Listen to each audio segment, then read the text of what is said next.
on there, Lukey boy. Chili. What's in there? A bit of noodles, mee goreng.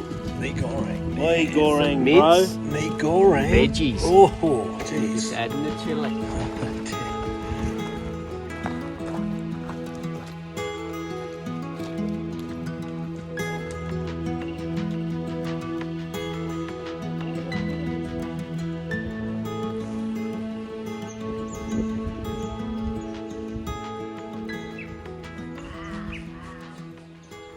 Alright, here we are, day 2. We've arrived at Windemere Hut.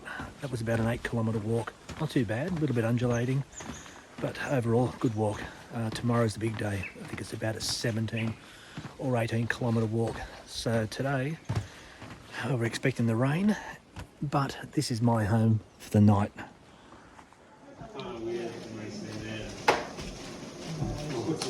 Yeah, it's like, what's she doing? Fit for the king. Yeah. I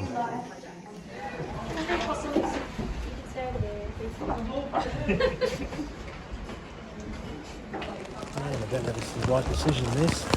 God, that storm front's really hit now. We're expecting about 20 to 40 mils of rain. You can hear the wind, gale force wind outside. Possibly get a bit of snow as well, but I've decided to sleep out here in the tent because tomorrow we've got that 18-kilometre walk, and I think this might be the quietest place tonight. There's going to be a bit of snoring going on in that cabin. Well, let's just see what happens tomorrow. I made the right decision.